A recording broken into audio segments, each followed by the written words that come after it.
ఈరోజే ఆషాఢ మంగళవారం ఎంతో పవిత్రమైన విశేషమైన రోజు. ఆషాఢ మాసము అంటే స్థితికారకుడైన శ్రీ మహావిష్ణువుకు ఎంతో ప్రీతికరమైన మాసం. ఈ రోజు అంటే ఈ మంగళవారం రోజు ఈ కథను వింటే చాలు జన్మల పాపాలు తొలగి కోటి జన్మల పుణ్యం వస్తుంది, సకల శుభాలు కలుగుతాయి. మరి ఈ రోజు వినాల్సిన ఆ కథ ఏంటో ఇప్పుడు ఈ వీడియోలో తెలుసుకుందాం. ఒకసారి నారదుడు సావర్ణిని సురభి వృత్తాంతం తెలియచేయమని కోరాడు. మహానుభావ, సురభి అంటే ఎవరు అని అడిగాడు నారదుడు. దానికి సావర్ణి, నారదా, నేను చెప్పేది శ్రద్ధగా విను. సురభి అంటే గోమాత. సృష్టి ఆరంభంలో గోవు సృష్టించబడింది. అది గోలోకంలో ఉంటుంది. సృష్టి మొదట్లో శ్రీకృష్ణుడు ఆట పాటలతో అలసిపోయి పాలు తాగాలి అని అనుకున్నాడు. అప్పుడు అతని శరీరపు ఎడమ భాగం నుండి దూడతో సహా పాడి ఆవును సృష్టించాడు. ఒక కుండలోకి పాలు పితికి తాగాడు శ్రీకృష్ణుడు. కుండలో ఇంకా పాలు మిగిలిపోయాయి. ఆ కుండను చదునైన ప్రదేశంలో ఉంచాడు. అక్కడ 100 యోజనాల వైశాల్యం కల క్షీర సరోవరం ఏర్పడింది. సురభి అంటే కామధేనువు. ఆ కామధేనువు యొక్క రోమకూపాల నుండి అనేక కామధేనువులు పుట్టాయి. కాలక్రమేణా దూడలు పుట్టి వాటి సంఖ్య పెరిగిపోయింది.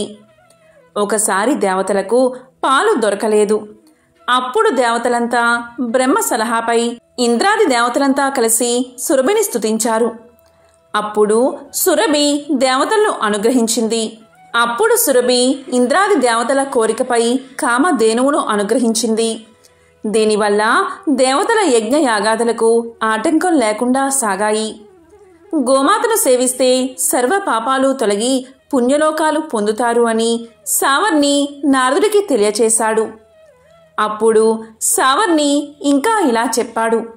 అదే రాధాదేవి వృత్తాంతం. నారదా, రాధాదేవి వృత్తాంతాన్ని చెబుతాను, శ్రద్ధగా విను అంటూ సావర్ణి ఇలా చెప్పడం మొదలుపెట్టాడు. ఒకసారి శివుడు కుమారస్వామికి శ్రీకృష్ణ పరమాత్మ యొక్క రసోత్సవ కథలను చెప్పాడు. ఆ సమయంలో పార్వతీదేవి అక్కడికి వచ్చి, నాదా, దేవతా స్త్రీలలో ప్రసిద్ధురాలు ఎవరో చెప్పండి అని తన పతి అయిన మహాశివుణ్ణి కోరింది. అప్పుడు శివుడు పార్వతీదేవికి రాధాదేవి చరిత్ర తనకు మాత్రమే తెలుసని, ఇతరులకు తెలియచేయవద్దని, దాన్ని రహస్యంగా ఉంచమని శ్రీకృష్ణ పరమాత్మ ఆదేశించాడని తెలియచేశాడు. తరువాత శివుడు కృష్ణుణ్ణి ప్రార్థించి ఆయన అనుమతి తీసుకుని పార్వతీదేవికి రాధాదేవి వృత్తాంతాన్ని ఇలా చెప్పసాగాడు. దేవి, శ్రద్ధగా విను. బృందావనంలో రత్న సింహాసనం మీద శ్రీకృష్ణ పరమాత్మ ఒంటరిగా కూర్చుని ఉన్నాడు. అతనికి ఆ ఒంటరితనం నచ్చలేదు.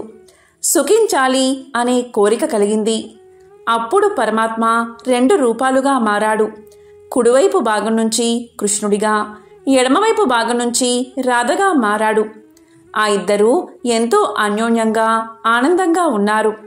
రాధాదేవి అంశల వల్ల, ఆ అంశల వల్ల, అంశల వల్ల దేవతా స్త్రీలు పుట్టారు. రాధాదేవి యొక్క రోమకూపాల నుండి గోపికలు, కృష్ణుడి యొక్క రోమకూపాల నుండి గోపాలురు పుట్టారు. రాధాదేవి ఎడమ భాగం నుండి మహాలక్ష్మి జన్మించింది. ఆమె వైకుంఠవాసుడైన చతుర్భుజ నారాయణుడికి భార్య అయ్యింది. జగన్నాథుని అధిష్టాన దేవతగా గృహలక్ష్మి అని పిలువబడింది. ఆ మహాలక్ష్మి రాజులకు రాజ్యలక్ష్మిగా, ఆమె రాజులకు రాజ్యానికి సంపదను కలగజేసేదిగా అయ్యింది.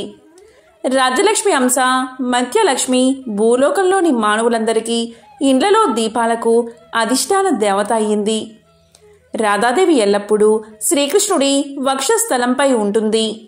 ఈ చరాచర జగత్తులో శాశ్వతమైనవాడు శ్రీకృష్ణ పరమాత్ముడు ఒక్కటే. ఆ శ్రీకృష్ణుడికి ప్రాణం కంటే ఇష్టమైనది రాధాదేవి. కానీ ఈ రాధాదేవి సుధాముని శాపం వల్ల భూలోకంలో కళావతి వృషభునకు కుమార్తెగా జన్మించింది అని శివుడు పార్వతీదేవికి తెలియచేశాడు. అప్పుడు పార్వతీదేవి మహాశివుణ్ణి ఇలా అడిగింది. రాధాదేవికి సుధాముడు సేవకుడు కదా, అటువంటిది సేవకుడైన సుధాముడు కృష్ణుడి భార్యను శపించడం ఏమిటి అని అడిగింది. అప్పుడు శివుడు ఇలా చెప్పాడు, పార్వతి, సృష్టిలో ప్రతి పనికి ఒక కారణం ఉంటుంది. పరమాత్మ లోక కళ్యాణం కోసం అనేక విచిత్రాలు చేస్తూ ఉంటాడు. అదే సుదాముని శాప వృత్తాంతం.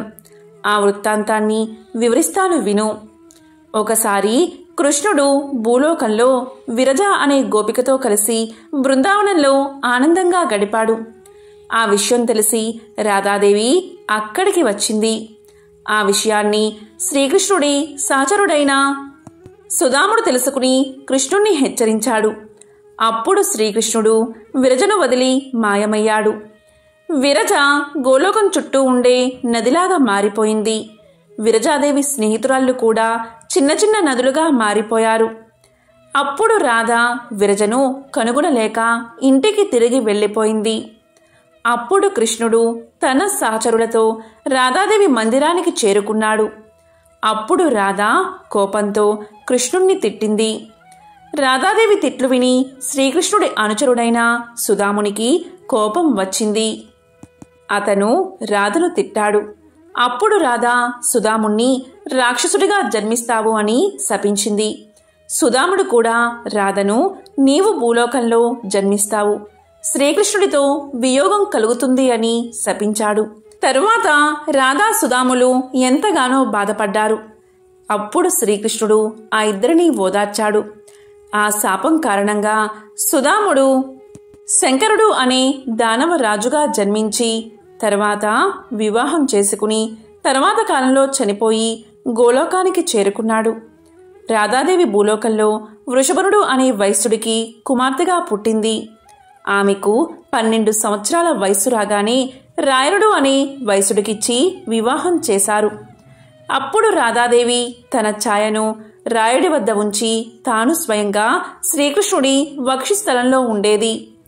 ఒకసారి శ్రీకృష్ణుడు భూభారం తగ్గించడానికి భూమి మీద పుట్టాడు. కృష్ణుడికి యశోద తల్లి, ఆమె సోదరుడైన రాయనుడు మేనమామ అయ్యారు. కృష్ణుడు భూలోకంలో బృందావనంలో రాధాదేవితో కొంతకాలం గడిపాడు.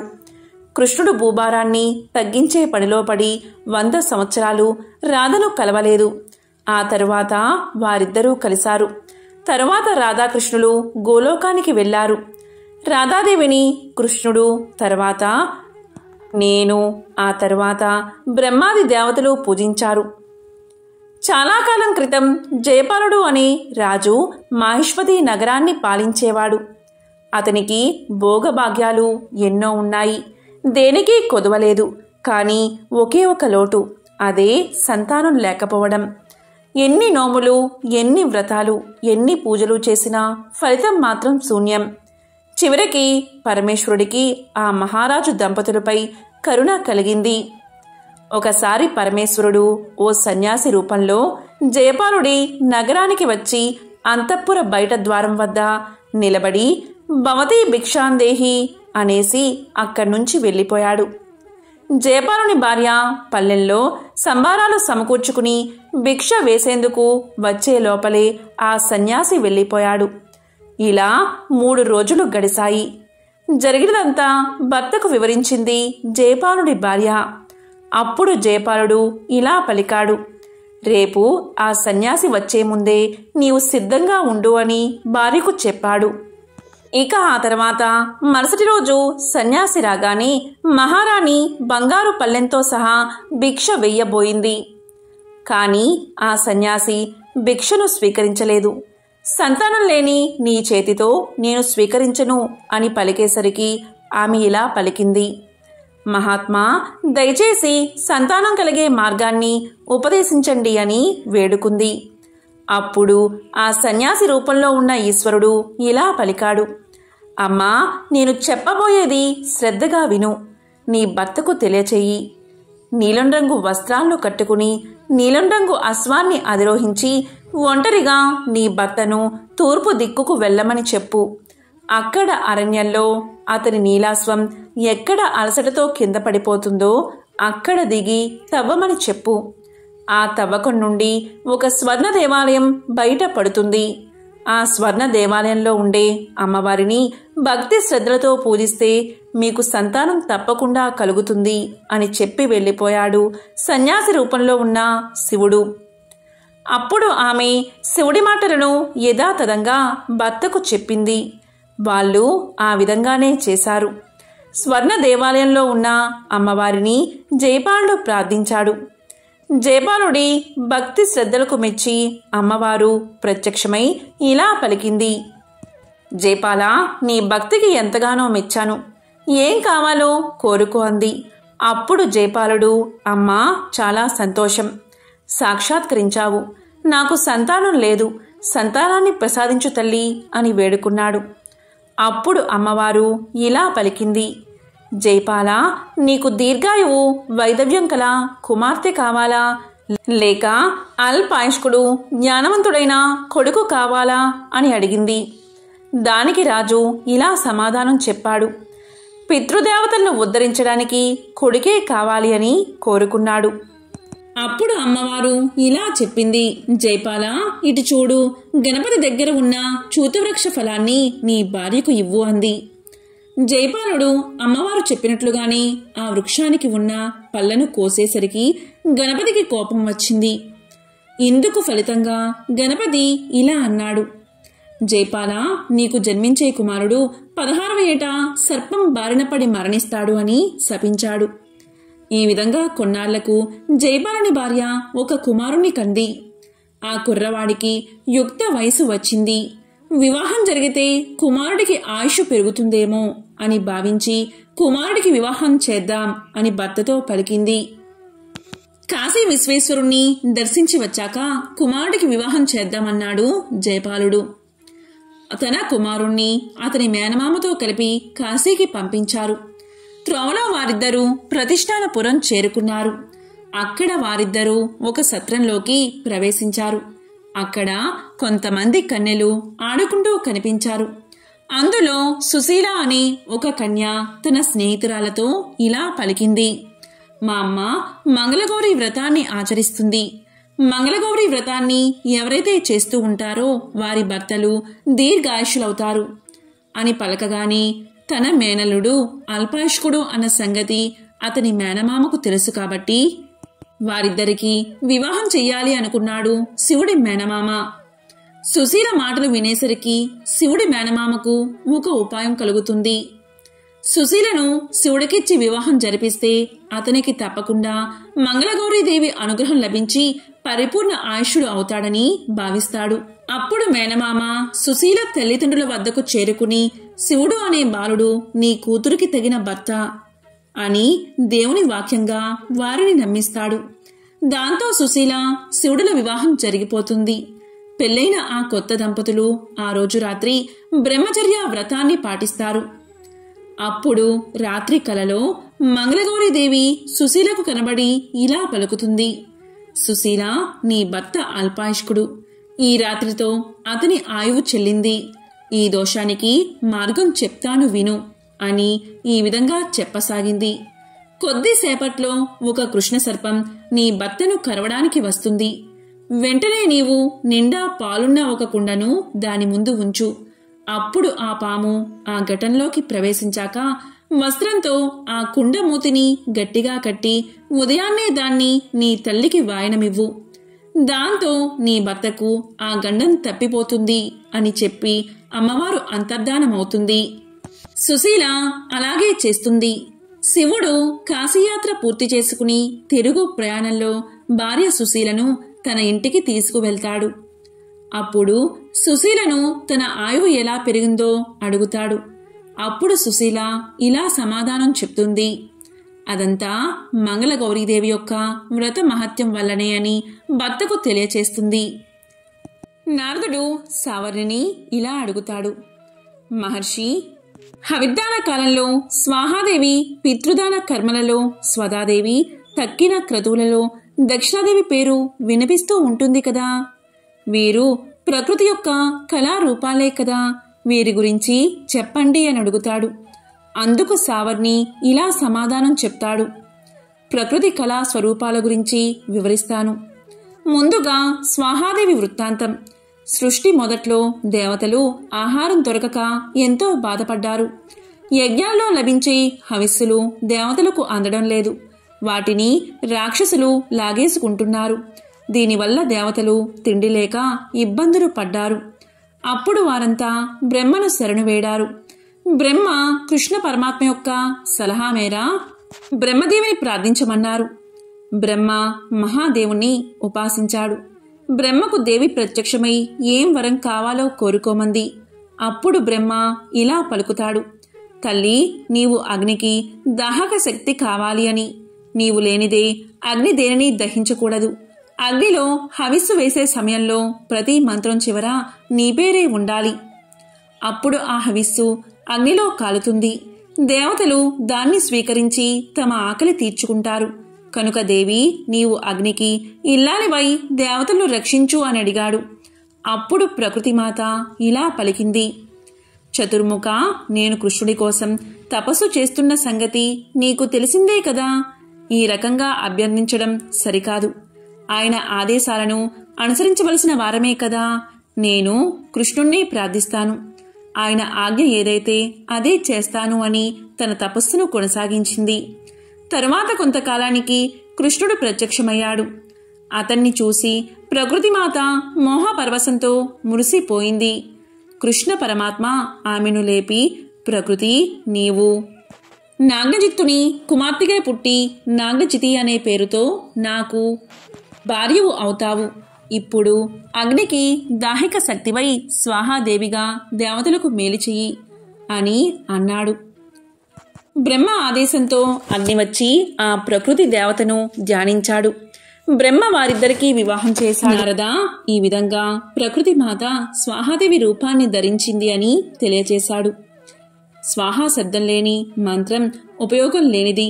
స్వాహా శబ్దంతో కూడిన మంత్రాలతో చేసిన హవిస్సులను అందుకుని దేవతలందరూ ఆనందించారు అని సావర్ణి స్వాహా వృత్తాంతాన్ని వివరించి చెప్పాడు. ఇక స్వదాదేవి వృత్తాంతం. సావర్ణి నారదుడితో ఇలా అంటున్నాడు: నారద, ప్రకృతిదేవి కళాస్వరూపమైన స్వదాదేవి వృత్తాంతాన్ని చెబుతాను విను. బ్రహ్మ సృష్టి చేసినప్పుడు మొదట్లో 7 పితృగణాలను సృష్టించాడు. వారికి తర్పణాలు, శ్రాద్ధాలు ఆహారంగా తీసుకోమన్నారు. పితృదేవతలకు ఆకలి దప్పికలు లేకుండా ఉండడానికి బ్రాహ్మణులను ప్రతిదినం తర్పణాలు ఇవ్వమన్నాడు. వారు అలాగే చేస్తున్నారు. కానీ పితృదేవతలకు ఆహారం సరిగ్గా అందడం లేదు. వారు ఆకలితో అల్లాడుతూ బ్రహ్మ దగ్గరకు వెళ్లి మొరపెట్టుకున్నారు. అప్పుడు బ్రహ్మ ఒక మానస పుత్రికను పుట్టించాడు. ఆమెకు స్వదాదేవి అని నామకరణం చేశాడు. ఆమెను పితృదేవతలకు ఇచ్చి వివాహం చేశాడు. తరువాత బ్రాహ్మణులతో మీరు పితృదేవతలకు తర్పణాలు, శ్రాద్ధాలు సమర్పించేటప్పుడు స్వదా సమేతంగా మంత్రాలను ఉచ్చరించండి అన్నాడు. బ్రాహ్మణులు అలాగే చేశారు. అప్పట్నుంచి వారు చేసే తర్పణాలు, శ్రాద్ధాలు పితృదేవతలకు అందుతున్నాయి. దాంతో పితృదేవతలు ఎంతగానో ఆనందించారు. స్వదాదేవిని స్మరించడం వల్ల సకల తీర్థాల్లో స్నానం చేసిన పుణ్యం లభిస్తుంది అని సావర్ణి నారదుడికి తెలియచేశాడు. ఈ కథ భాగవతంలోనిది. కుశావతి నగరంలో ఒక బాలుడు మరణించాడు. ఆ బాలుడి మృతదేహాన్ని బంధువులందరూ తీసుకుని శ్మశానానికి చేరుకున్నారు. తల్లిదండ్రులు వారి బంధువులంతా మృతదేహాన్ని ఖననం చేసేందుకు సిద్ధమవుతూ అంతలోనే చేజేతులా బాలుణ్ణి పూడ్చిపెట్టడం ఇష్టం లేక ఏడవడం మొదలుపెట్టారు. వారికి సమీపంలోనే ఒక పెద్ద చెట్టు ఉంది. ఆ చెట్టు మీద ఒక గెద్ద ఉంది. ఆ గెద్ద అక్కడ జరుగుతున్నది మొత్తం గమనించి వారితో ఇలా పలికింది: అయ్యా, మీరు ఎంతగా ఏడ్చినా ప్రయోజనం లేదు. అటువైపు చూడండి, సూర్యాస్తమయం దగ్గర పడుతుంది కదా. చీకటి పడిందంటే పిశాచాలు, రాక్షసులు వస్తారు. అప్పుడు మీ ప్రాణాలకు కూడా హాని సంభవించే అవకాశముంది. అందుకనే చెబుతున్నాను. జనన మరణాలలో వింతగాని కొత్తగాని లేదు. చనిపోయిన వారితో మనము చనిపోలేము కదా. ఏడ్చినంత మాత్రాన పోయినవారు తిరిగి రారు. రుణానుబంధం తీరిపోయింది.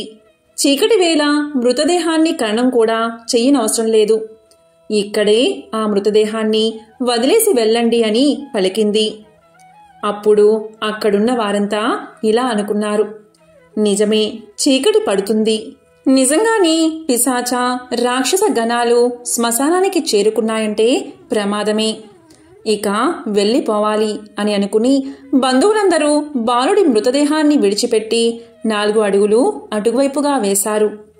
అంతలోని ఒక నక్క వారికి ఎదురయ్యింది. ఇలా పలికింది ఆ నక్క.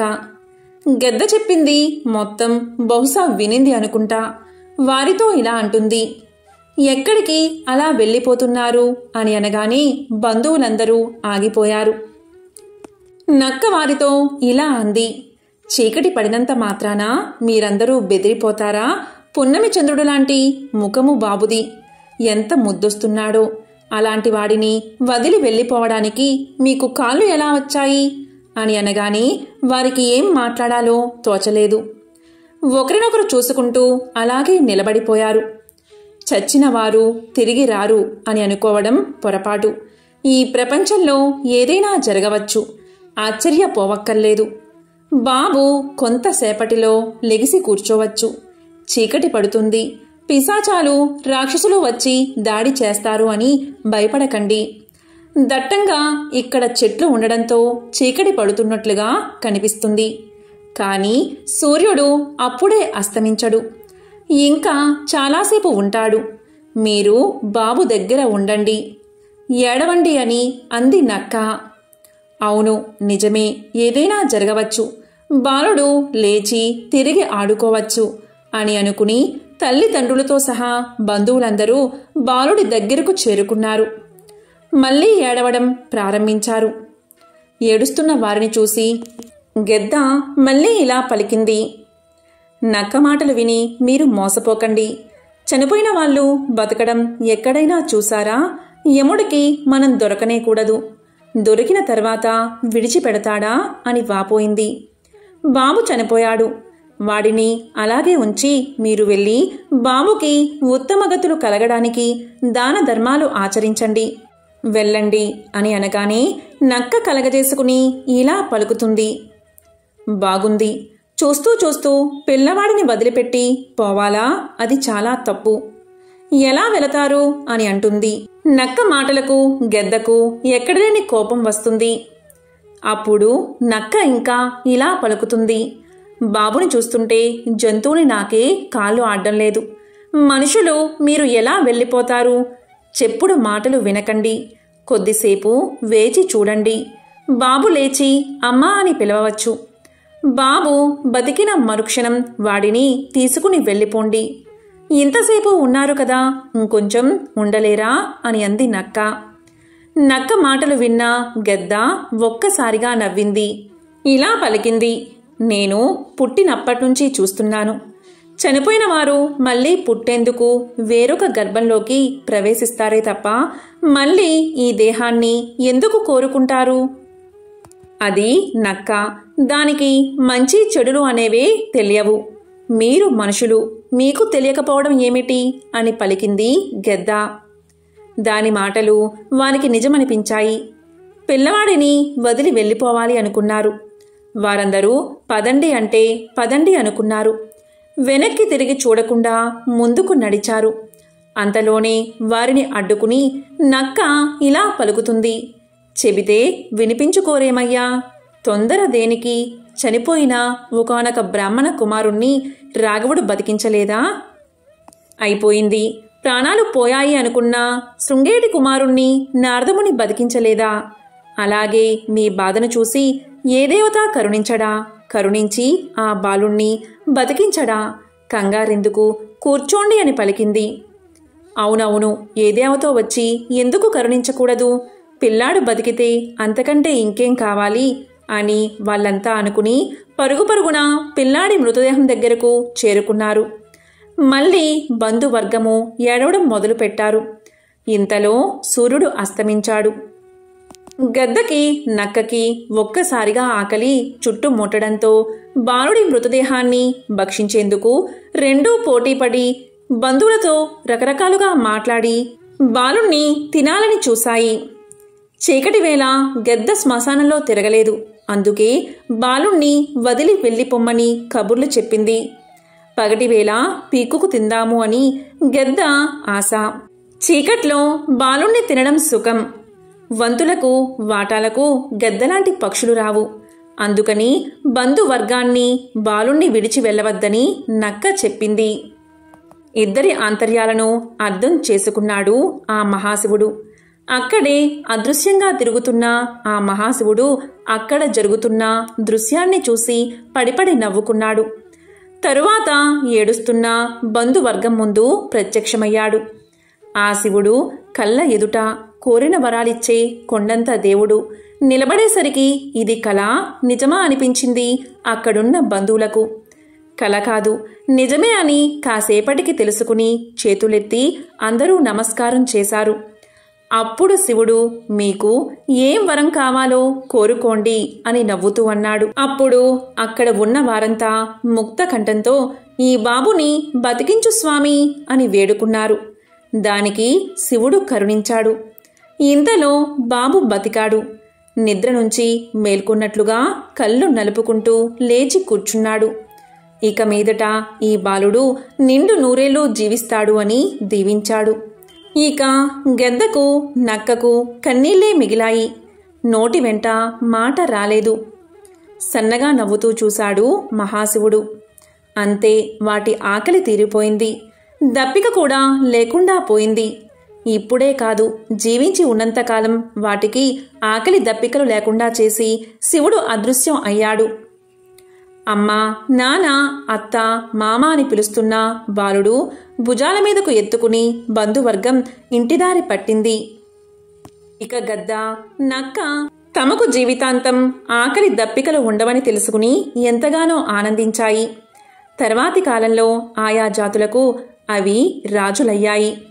రాజన్నవాడు ఆతులను చూస్తూ ఆనందించకూడదు, వెంటనే వారిని ఆదుకోవాలి. అలాగే కపటి యొక్క కంఠాన్ని గుర్తించగలగాలి. వారి మాటల్లోని లోతులను గ్రహించగలగాలి. గ్రహించి వారికి తగినట్లుగా ప్రవర్తించాలి అని భీష్ముడు ధర్మరాజుకు తెలియచేశాడు. అప్పుడు భీష్ముడు ఇంకా ఇలా చెప్పాడు. ధర్మరాజా, శ్రద్ధగా విను. బలహీనుడు అన్నవాడు బలశాలితో పోరాడకూడదు. పోరాడితే ఓటమి తప్పదు. ఓటమితో పాటు ఐశ్వర్యాన్నంతా పోగొట్టుకోవాల్సి ఉంటుంది. దీనికి సంబంధించిన ఒక పురాణ కథ ఉంది. దానిని శ్రద్ధగా విను అని భీష్ముడు పలకగానే ధర్మరాజు, పితామహ చెప్పండి అని శ్రద్ధగా వింటున్నాడు. ఒక మంచుకొండ మీద ఒక బూరుగ చెట్టు ఉంది. దానికి ఎన్నెన్నో కొమ్మలు, రెమ్మలతో ఆ చెట్టు మహావృక్షమైపోయింది. ఒకసారి నారదుడు ఆకాశంలో ప్రయాణిస్తూ కిందకు చూశాడు. కొండగట్టుని ఆక్రమించి ఉన్న బూరుగ చెట్టు నారదుడికి కనిపించింది. దాన్ని చూసి నారదుడు ఆశ్చర్యపోయాడు. కిందకు దిగి ఆ చెట్టును సమీపించాడు. ఇలా అనుకున్నాడు నారదుడు, అబ్బా, ఎంత పెద్ద చెట్టు, ఎంత వైశాల్యం! ఇలాంటి చెట్టును నేను ముల్లోకాల్లోనూ ఎప్పుడూ చూడలేదు. పైగా దీన్ని ఆశ్రయించి ఎన్నో జంతువులు, పక్షులు బతుకుతున్నాయి అన్నాడు నారదుడు. అందుకు గర్వంగా చెట్టు కొమ్మలు ఊపింది. ఆ చెట్టుని నారదుడు ఇలా అన్నాడు, నువ్వేమీ అనుకోనంటే నేనొక ప్రశ్న అడుగుతాను, సమాధానం చెప్తావా అన్నాడు నారదుడు. వెంటనే చెట్టు, స్వామి అడగండి, నేనేమీ అనుకోను అని సమాధానం చెప్పింది. మహర్షి వెంటనే ఇలా అన్నారు, మరేమీ లేదు. వాయుదేవుడికి నీకు స్నేహం ఏమైనా ఉందా? ఉండబట్టేనేమో నీ కొమ్మలు, రెమ్మలు ఇంత క్షేమంగా ఉంటున్నాయి. లేకపోతే విరిగిపోయేవి కదా, నిజం చెప్పు అన్నాడు నారదుడు. దానికి బూరుగ చెట్టు, స్నేహమా? ఏమీ లేదు మా ఇద్దరి మధ్య. కాకపోతే నీకు తెలియంది ఏముంది? నా శక్తిలో 18వ వంతు కూడా వాయుదేవుడు పోటీ పడలేడు.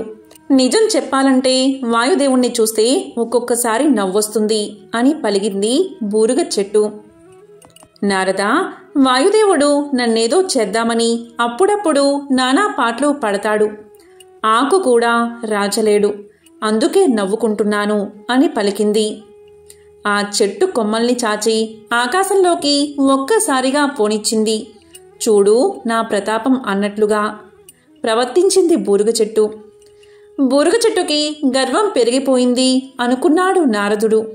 అప్పుడు ఇలా పలికాడు: ఓ బూరుగ చెట్టు, ఎంతైనా వాయుదేవుణ్ణి నువ్వు కించపరుస్తూ మాట్లాడడం బాగోలేదు. అతను తలుచుకుంటే కొండలకి కొండలే లేచిపోతాయి, పండుటాకులు పల్టీలు కొడతాయి. గాలి లేకపోతే నువ్వు నేను మనందరం జీవించగలమా, అస్సలు ప్రయాణం చేయగలమా అని అడిగాడు. అప్పుడు బూరుగ చెట్టు ఇలా పలికింది: జీవించడం జీవించకపోవడం అటుంచి మహర్షి, దానికి ముందు మీరేమన్నారు? వాయుదేవుడు తలుచుకుంటే కొండలకి కొండలే లేచిపోతాయా? నిజమేనేమో, కొండలు లేచిపోవచ్చు. నేను మాత్రం కదలను. నన్ను తాకి చూడమనండి. ప్రభంజనం అన్న బిరుదు పోగొట్టుకుంటాడు అని పలికింది బూరుగ చెట్టు. పెద్ద గొంతుతో అరిచినట్లుగా మాట్లాడింది. అప్పుడు నారదుడు ఇలా పలికాడు: కొంచెం గొంతు తగ్గించవయ్యా. వాయుదేవుడు విన్నాడంటే లేనిపోని గొడవ వస్తుంది. పైగా అతని బిరుదే పోతుంది అంటున్నావు. ప్రమాదం సుమా, నోరు పారేసుకోకు అన్నాడు. వస్తాను అంటూ అక్కడి నుండి బయలుదేరి తిన్నగా వాయుదేవుడి దగ్గరకు చేరుకుని తనకు బూరుగ చెట్టుకు జరిగిన సంభాషణంతా తెలియచేశాడు. అలా చెప్పడమే ఆలస్యం. వాయుదేవుడికి చెప్పలేనంత కోపం వచ్చింది. వెంటనే బూరుగ చెట్టుని చుట్టుముట్టి ఇలా అన్నాడు: ఏంటి, నీ ఆకు కూడా రాల్చలేనా? నిన్ను చుట్టుముడితే నా బిరుదుకే ప్రమాదమా? నీకు బాగా గర్వం తలకెక్కింది. దానికి తగ్గట్లుగా అనుభవిస్తావు. త్వరలోనే నీ అంతు చూస్తాను అని అనగానే బూరుగ చెట్టు లెక్క చెయ్యలేదు. మరింతగా విర్రవీగుతూ ఇలా పలికింది: ముల్లోకాల్లోనూ నా అంత బలమైన చెట్టు ఇక్కడ ఎక్కడా లేదు. ముందు ఆ సంగతి తెలుసుకో అని పలికింది. అంత కోపంలోనూ పగలబడి నవ్వాడు వాయుదేవుడు బూరుగ చెట్టు మాటలకు. అతను నవ్వు ఆపలేకపోయాడు. ఇలా పలికాడు: ఒకప్పుడు బ్రహ్మదేవుడు కాసేపు నీ నీడలో విశ్రమించాడు. ఆ దేవుడు నీ నీడను కోరుకున్నాడు కాబట్టే ఇన్నాళ్ళు నిన్ను గౌరవించాను. నీ ఆకును కూడా రాల్చకపోవడానికి కారణం అదే. అంతేకాని నిన్నేమీ చెయ్యలేక కాదు. ఇచ్చిన గౌరవాన్ని నిలబెట్టుకోలేకపోయావు. రెచ్చిపోతున్నావు. అనుభవిస్తావు చూడు అని అన్నాడు వాయుదేవుడు. అక్కడ్నుంచి వచ్చినంత వేగంగానే వెళ్ళిపోయాడు. ఆలోచనలో పడింది బూరుగ చెట్టు. జరిగిందేమిటి? 4 వచనాలు పొగడగానే నేను పొంగిపోయాను. పొంగిపోయి స్థాయికి మించి మాట్లాడాను అని అనుకుంది. వాయుదేవుణ్ణి కూడా లెక్క చెయ్యలేదు నేను. వాయుదేవుడు వచ్చాడు. అప్పుడు కూడా గర్వంతోనే ఉన్నాను. అతను తప్పు అన్నాడు.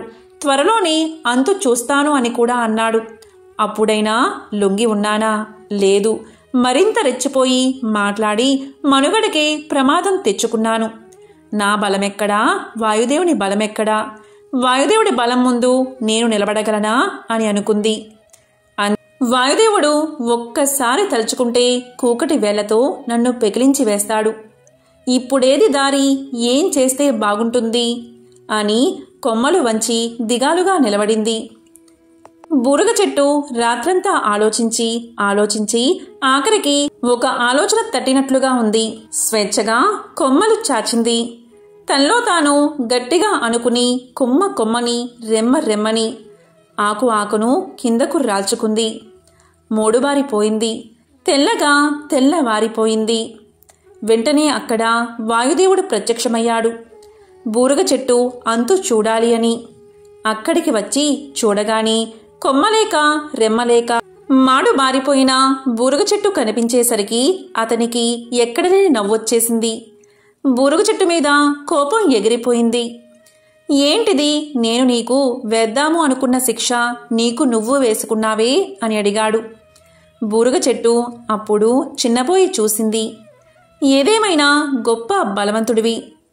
నాతోనే తలపడ్డానికి సిద్ధమయ్యావు. అందుకు నిన్ను అభినందిస్తున్నాను. నీకు ఒక వరాన్ని కూడా ఇస్తున్నాను. ఇక మీదట నీకు కానీ నీ బంధువులకు కానీ హాని చెయ్యను. ఆ ఆలోచన కూడా తలపెట్టను. నిశ్చింతగా ఉండు అని పలికాడు వాయుదేవుడు.